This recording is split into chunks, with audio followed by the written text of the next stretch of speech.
You want details? Fine. I drive a Ferrari 355 Cabriolet. What's up? I have a ridiculous house in the South Fork. I have every toy you can possibly imagine. And best of all, kids, I am liquid. So, now you know what's possible. Let me tell you what's required.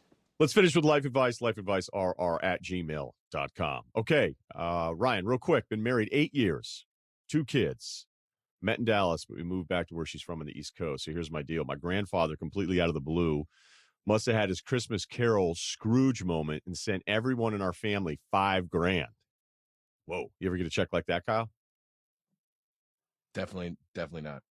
Yeah. All right. So this is one of the most generous monetary gift I've ever received. The most, right? Here's the deal with our finances. We both make good money and have no debt. She is a nerd saver, and I'm on the free spirit spender side of things. About 2 years ago, I broke down to her demands and allowed her full control of finances. All the money goes into one account for bills and groceries, etc., and she sends me an allowance of sorts for cash and gas for the month in a separate account. Ouch.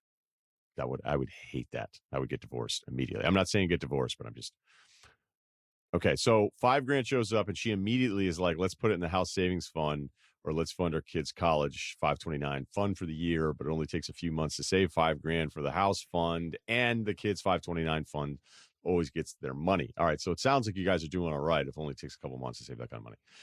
First off, she has stuck up her nose at my family, our entire marriage, and disapproval because she comes from a family with zero skeletons or dysfunction. I looked, there's nothing. Wow, okay. She's quick to label money, so I can't spend it. Like I referee in high school football, make about $2,000 a season. So she has been volunteering that money to pay for Christmas. So basically every time you make a dollar, it's already assigned to something else based on her decision. And you apparently have zero input on this whatsoever. I trust my wife with our money, so no issues there, but I'm tired of being broke with a few $100s in my bank account like I was when I was 19. Ryen, how do I 3D chess this situation and make it her idea to let me to deposit the check into my account? Thanks. All right. Well, let's back up a little bit. That would obviously really, really drive me crazy, but I'm wondering if perhaps you have done some things with money that has made her go, look, this is the deal now. This is how it's going to go. Now, saving money is better than spending it, as we all know. When you're younger and you want the freedom to be able to make big decisions, really the only way you can do it, unless somebody else is helping you pay for it, which is very few people out there. But with freedom of decisions, it's usually like, hey, I've saved $5,000. I can move somewhere else. I can sign a lease. I can do the deposit in first month, and I'm good to go. When you're broke all the time and you sit there and complain about, I don't have any options. I'm stuck here. Okay, well, did you save any of your money, or you buying sneakers all the time? All right. So I would look at this and wonder if you did anything that put you in this arrangement, because the other problem that you're going to have here is you've been married 8 years. All right. You said 2 years ago you broke down to her demands. That means 6 years of marriage and knowing each other before that. I don't know if you just have these terrible spending habits and this is what was better for the family, or if she's really obsessive. It might be a little bit of both, or maybe I'm assuming too much here. But the bigger problem is now that you're married and you've been allowing this to happen for a couple of years, this would be like two clans in the woods in the olden times. I don't know, Viking, pick an era. I don't care. But, your clan's just hanging out, foosball, whatever, and then the clan across the creek, maybe they've got a higher vantage point and they're setting up a fence, and then they have these wooden sticks pointed at you, and you just keep watching and watching. And at this point, you're like, wait, are they going to invade us? Because it's probably too late. You've lost this land war, is what I'm telling you. So since this is what the deal is now for 2 years, there's a problem. Like, if you haven't done anything responsible, but you've agreed to this arrangement, and then you come back at her saying, hey, I'd actually like to blow this $5,000 on something fun, and I don't know what you'd want to spend the money on. That would be a bigger part of the decision-making process here. But she may be like, who's this guy? Who are you? Because you've already accepted this. You put yourself in this position. I don't know exactly the root of the cause of it all, but now you're in it.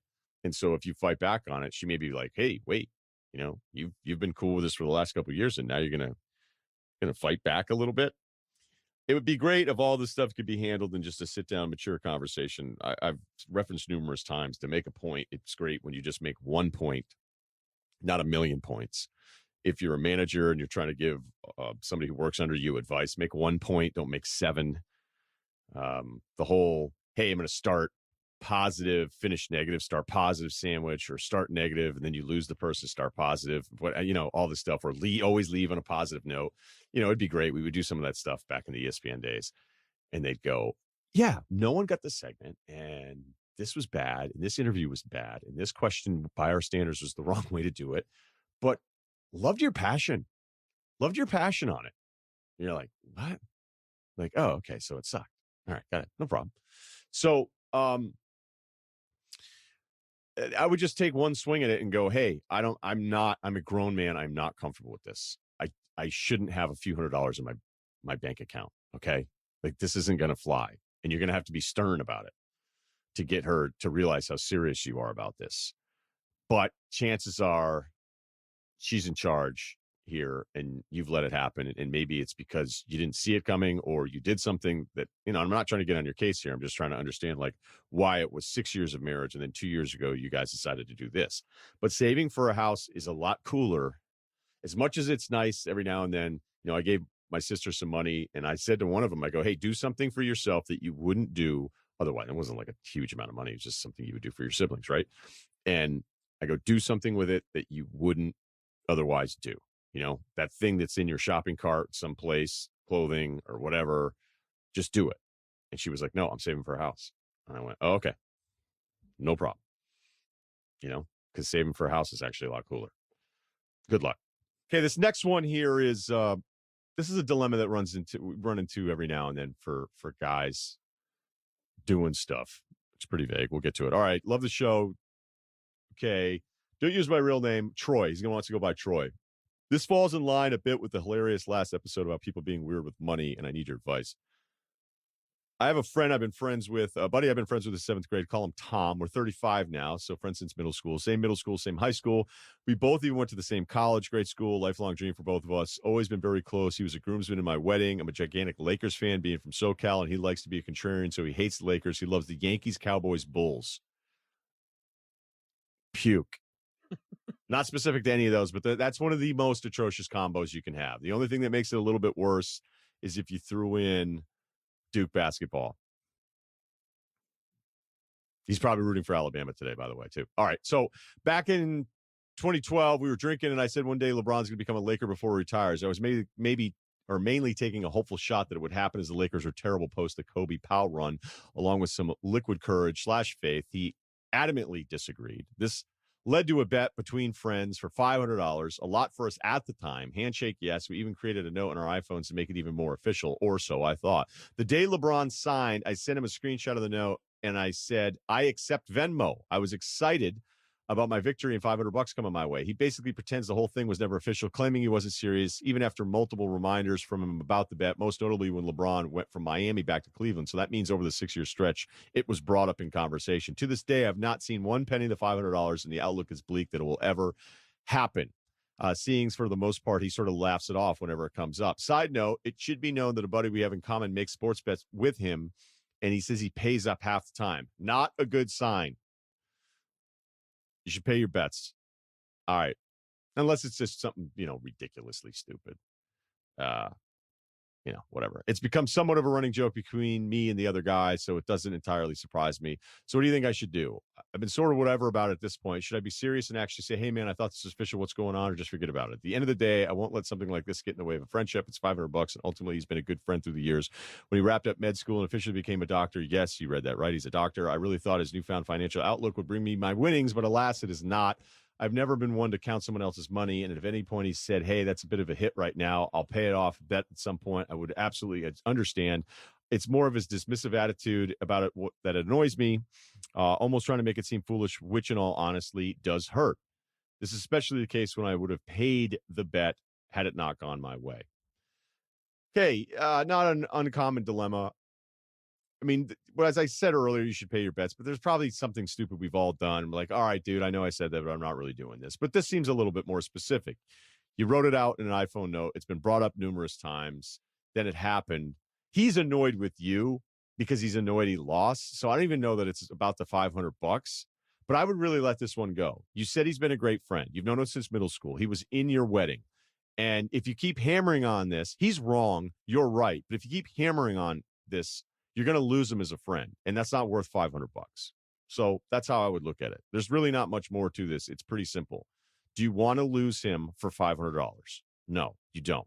You've made all these points that we all have one, maybe even more than one thing that you're like, you know what? Russillo could be a little bit better at this. I don't expect to be perfect. This is a fucked up thing that he has going on. And it sucks. Like, he should pay you the $500. You were right. You were right across the board, but it's not worth losing a friend over. So stop bringing it up. That's about it. Because it's clear he doesn't want to pay you. And if he does pay you, if you keep on with this and he finally gives you that $500, he's going to be so pissed at you, even though you're right. He sees it completely differently. He thought it was something annoying, stupid. It's not a real thing. And it happened. And since he hates the Lakers too, then he's even more annoyed about it. He doesn't want to pay you this money, and he's going to get really pissed about it if he has to. Again, even though he's wrong. So don't lose the friend over something like this, especially as you get older, man. It's hard to have those go-to guys as you start getting your 30s and into your 40s, and they're worth more than $500.